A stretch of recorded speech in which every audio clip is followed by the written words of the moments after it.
Welcome back to another episode of On a Mission. I'm your host, Dr. Wendy Norfleet with Norfleet Integrated Solution. And it is my pleasure to have with me Dawn Gilman with Changing Homelessness. Welcome, Dawn.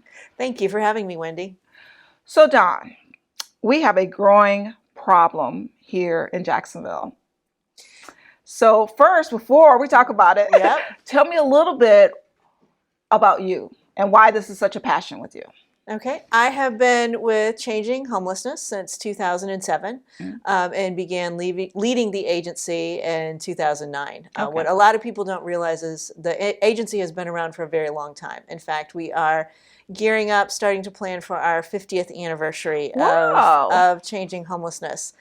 So I began without knowing a whole lot about what works, what does not work, and have had the wonderful opportunity to help the agency grow, help a lot of people get off the streets, and help the community. Changing Homelessness is mostly a backbone agency, which means we're often behind the scenes in a lot of the work. Right, but you're doing a lot and people don't really know, but you're doing a lot. Right, the numbers that come out, how many people are homeless, that is generally from our point in time count that we do annually, or from our by name list that gets updated weekly. We do a lot of work in organizing and coordinating and connecting the 40 different service providers in Duval, Clay, and Nassau that work on preventing or ending homelessness. Wow, that's great. So tell us a little bit, I know you said you do the statistics, you do the counts, you do a lot of behind the scenes, but tell us a little bit more about what Changing Homelessness, the organization, does. So our two main roles are really as the like I said, the lead agency. So we are the entity that anyone who, I guess the easiest way to say is, our job is to go out and apply for and get large, complex federal grants that no one agency in our community could actually administer, do all the work, make happen.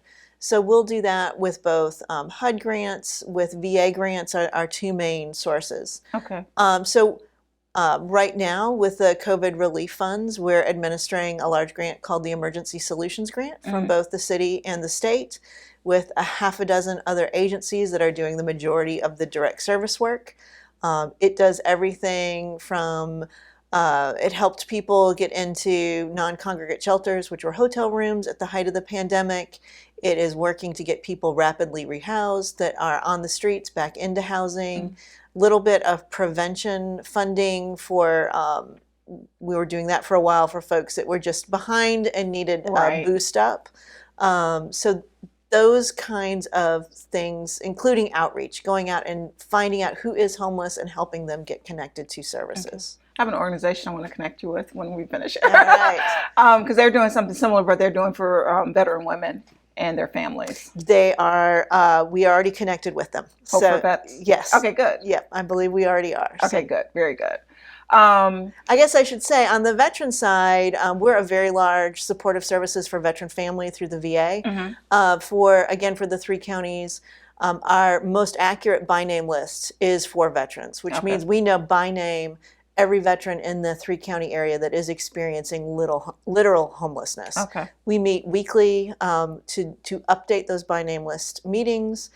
We also have case conferencing weekly, mainly us, the VA, and a few other providers that are doing that really in-depth direct service, moving people off the streets and into housing. Okay, that sounds good. So have you noticed that there seems to be a lot more, and I don't know if it's just they're more visible or they're actually more homeless? So what happened in the pandemic is there was a safer at home order.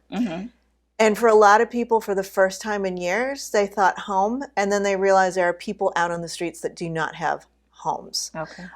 So it became more visible to individuals. And one of the things the CDC recommended to local law enforcement is don't sweep the camps, right? Especially at the beginning of the pandemic, because you were just going to, there was no what test. was going on. And So we did have some very large encampments for our area that sprung up. We were part of the work to help with the largest encampment downtown, helping those people get into shelter or into non-congregate shelter. once that camp had to be dispersed for health reasons. Okay. So we have not been able to do a really effective street count in the past 2 years because of the pandemic. From our looking at how the increase in the services we provide have increased, the case management services, there has definitely been an increase in demand, but that does not necessarily mean there has been an increase in numbers. Right. We have had an increase in funding that has allowed us to help more people, which drives that. So hopefully in January of 2023, we will get back to where we ask for about 200 volunteers across 3 counties, go out and really talk to people who are homeless and find out to the best of our ability how many people are out there right now. Okay. And maybe how they can be served to get them out of there. So all housing goes through something called coordinated intake. There is not enough funding for every person that is in need of it. Right. So what we do through coordinated intake is prioritize those people that need it first, meaning who's most medically vulnerable, who has been on the small kids or something who's actually most of it's who's been on the street longest. So very, very few families with children end up literally on the street. There are a lot of services for those folks, and there are a lot of other family members and people that tend to help them out. I said that because for some reason, and I don't know if it's just our area, but we have a tendency to see a lot of families lately, probably in the last 3 to 5 months, that are holding out signs and have the kids and the... So this is a really important thing. People who panhandle are not necessarily homeless. Right. And homeless people do not necessarily panhandle. Those are people who may be experiencing some sort of a housing instability. They may have had a loss of income, and that is the fastest, quickest way they can think of to try to bring money in. That doesn't mean they are actually homeless. Okay. The overwhelming majority of folks who experience homeless are single adults. Okay. Generally, we have the biggest increase we're seeing are people who are older, 55 and older. They tend to have more health issues, and they tend to stay homeless longer. Okay. So that is the, I guess, subpopulation you would say that we're really focusing on. That's the most vulnerable population. Those are the most vulnerable folks. Okay. Wow. So there's a lot going on behind the scenes that we don't know about. So thank you for sharing it. Yes. So if people, obviously you take donations. Yes. Okay. So if people want to find out more about Changing Homelessness, want to make donations, how do they do that? So the best way is through our website at changinghomelessness.org, just www.changinghomelessness.org.